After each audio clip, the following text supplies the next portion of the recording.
I'm putting you, the fan, in the position to make the pick for the Browns. And if you were in this position, I'm going to tell you what, I'm going to let you know something right now. I know why exactly you would take a quarterback at 2 as well.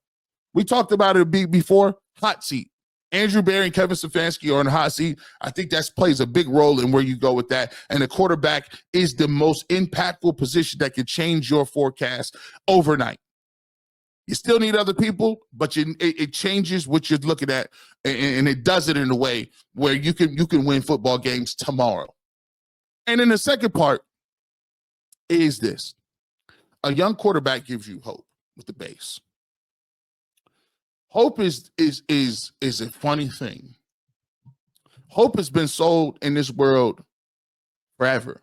There's a lot of times where if you can't really have something tangible, the best thing for you to do is have some sort of hope.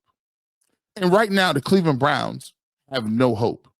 And what I mean by that is not like that the hope of winning football games. I'm talking about the hope of something that could be done, something that could be yet to be there, something that is not seen today. But if you stay the cause, keep the situation moving, and stay the pace, you'll get to a point where your faith, your energy, and everything that you're doing, the time, energy, and effort that you put in will pay dividends, not today, but tomorrow.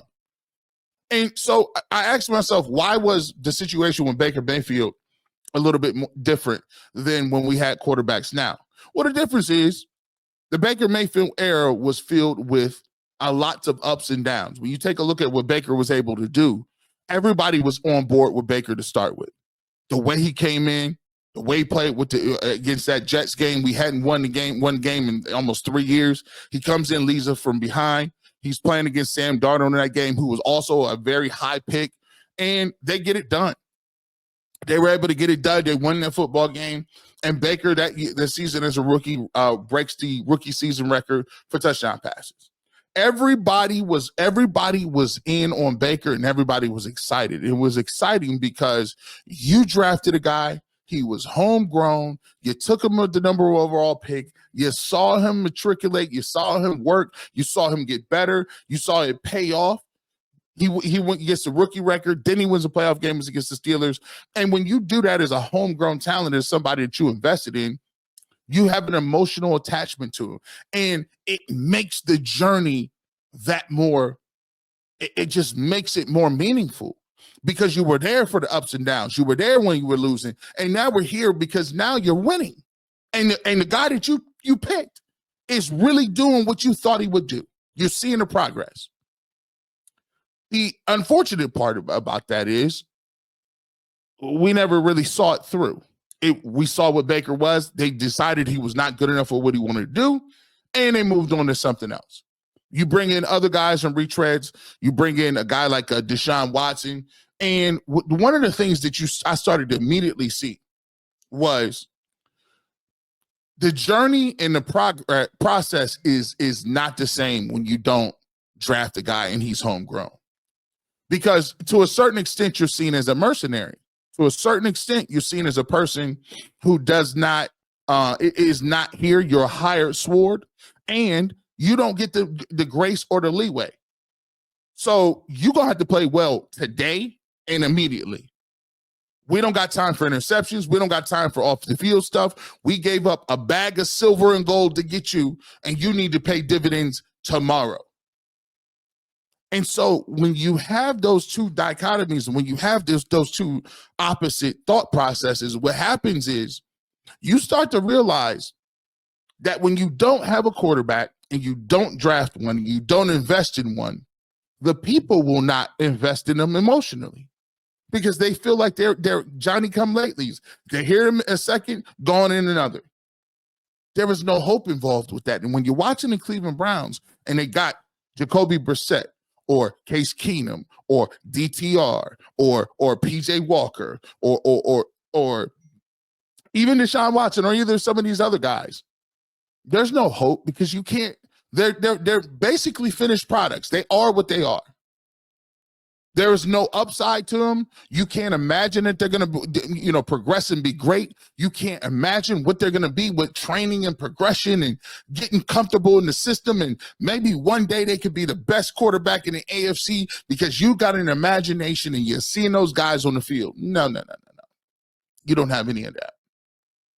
And when you bring Kirk Cousins out and put him out there, or you put Jameis Winston out there, he could throw for 600 yards. Everybody in the stadium still knows he's not that guy. Everyone in the stadium knows that he's still not a person that's going to be in the long-term plans. And he's still a person that you have no hope that the Cleveland Browns are going to win a Super Bowl with. Hope is a very powerful thing. And more than giving fans hope, you have to give your team hope. You have to give your best players hope. They know what they got in-house ain't going to work. But if you get a young quarterback and say, look around. Look at the Denver Broncos, young guy, playoffs. Look at the Washington Commanders, young guy, NFC Championship game. Look around. There are some opportunities. There's opportunities for people and some things to get done if you find the right guy in the draft. Left tackles don't bring hope. They bring pragmatism. Like if you want, if you want a meal, left tackle is like beef stew. It's hard to get excited over eating beef stew. If you want a cornerback, hey, they can just not throw the ball to the cornerback. They're like, we ain't even gonna go over that way. He can have a stat line of 1 tackle and 1 pass deflection all game. That's more like a double cheeseburger. That's not sexy. Not saying that you do things just to be sexy, but what I'm saying is if you want to invoke some sort of emotion, you want to invoke hope. What's hope? That's why everybody's last meal, they want that ribeye steak with the asparagus, the garlic mashed potatoes, the New York cheesecake. That's what they want for the last meal. They don't want they don't want no stew beef. They don't want none of that.